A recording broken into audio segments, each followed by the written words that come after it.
I woke up to a scary scene at exactly 3:23 in the morning.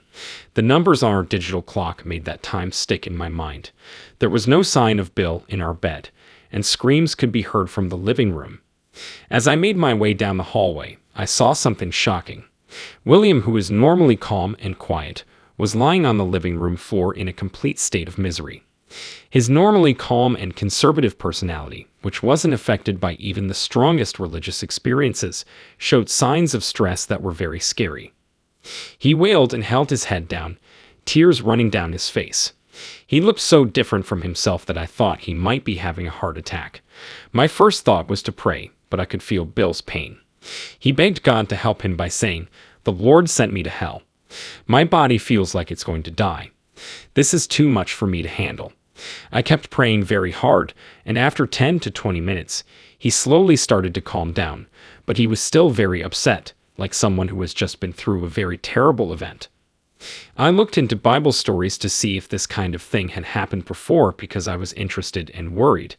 A well-known and respected Bible teacher named Chuck Missler said that Jonah may have had a similar experience. In Jonah 2:2, it says, "He cried out in hell," and in Jonah 2:6, it says, "The earth with her bars was around me forever, but you saved my life from corruption." These lines make it sound like Jonah's experience was like what we think of as hell. To make sure what I was feeling was real, I looked up references in the Bible and found over 400 passages that match the feelings and images I connect with hell. It would be impossible to quote all 400 of these verses, but a selection of them can help us understand these kinds of events in the biblical context. Additionally, about 14 other people have said they saw glimpses of hell during near-death experiences, which supports some of what Bill saw. At our regular prayer meeting on Sunday night, something very important came to light early the next morning.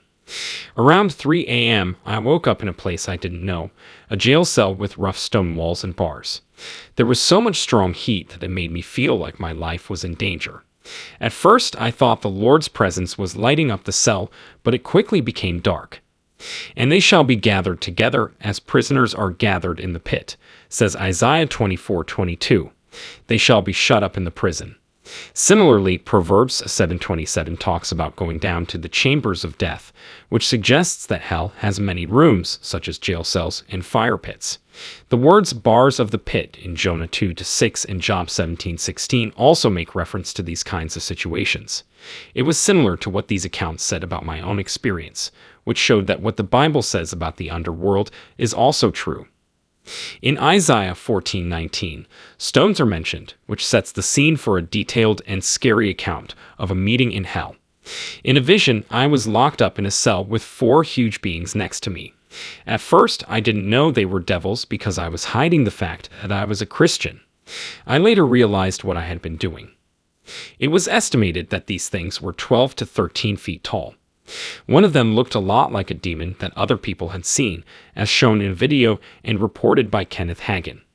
This thing had scales all over its body, huge mouths full of scary teeth, long claws, and hollow eyes. It was huge and had a terrible shape. Another monster was very different. The edges of its fins were very sharp, and it had one long arm and feet that were too big and didn't work right. It looked horrible because it had a bunch of weird abnormalities and imbalances that made its face look scary overall. The demons kept blaspheming and cursing God the whole time of this nightmare meeting. You could feel how much they hated each other, and they quickly turned their anger toward me, aiming it with an intensity that is beyond human understanding. Their anger was intense, and I didn't understand why they were so angry at me since I hadn't done anything to deserve it. Their hatred was constant and deep, and they meant to cause endless pain. When someone was in hell, they were very aware of their senses, including time, space, and other things. When I was lying on the floor of the cell, I felt so weak and powerless. It looked like I had no physical strength, and it was clear that the devils wanted to hurt me. One monster grabbed me and threw me against the wall so hard that every bone in my body broke. It hurt so badly, and no one would spare me, even though I begged them to. One monster would lift me up while another, with its razor-sharp claws, tore at my skin, showing that they had no respect for the human body. Their hatred was so strong that it made me wonder why I was still living. My body was torn apart and had no blood in it, which was a sign of the lack of life and food, and there was no water in hell either.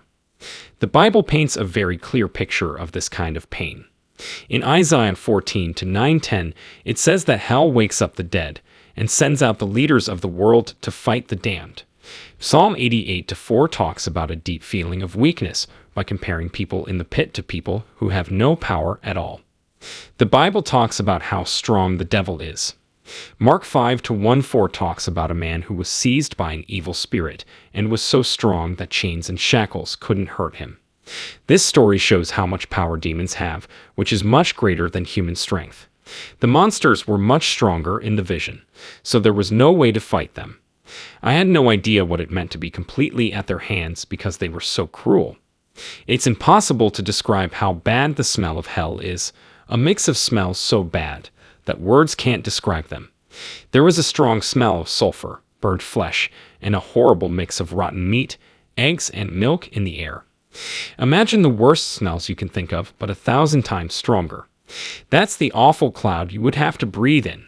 If you were living, the air would have killed you, but in hell, death is not an option. You have to live with it forever.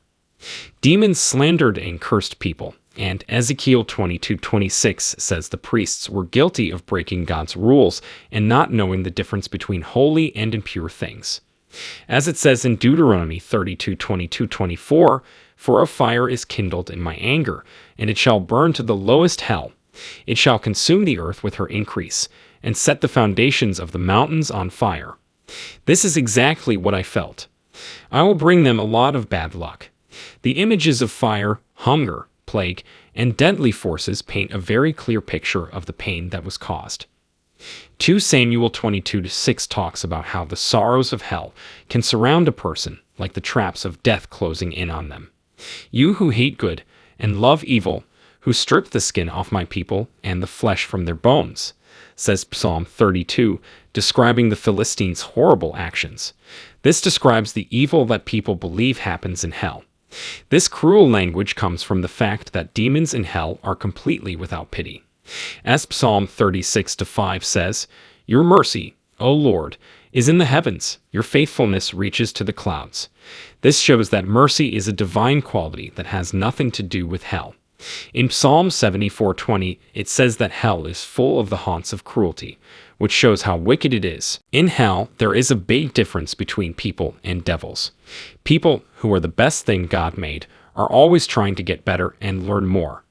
However, in hell, demons, the lowest beings, driven only by hate and ignorance, run the world.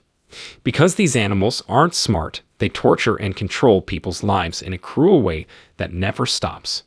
Isaiah 5:14-15 talks about how the grave is always hungry and wants to eat everyone.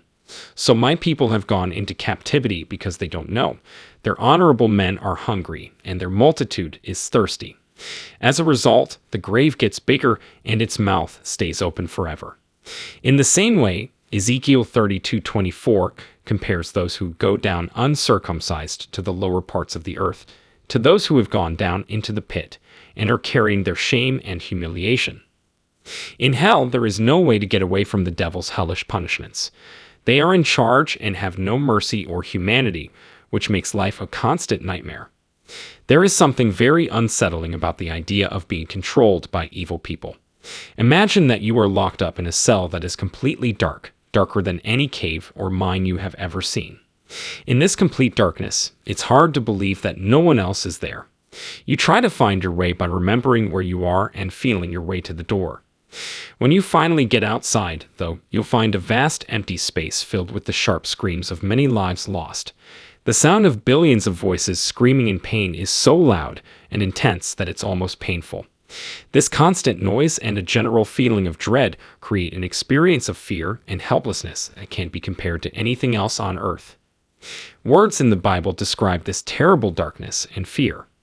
Being laid in the lowest pit, in darkness, in the depths, is what Psalm 88:6 means. In Revelation 16:10, it talks about a country that was so dark that the people who lived there were biting their tongues in pain.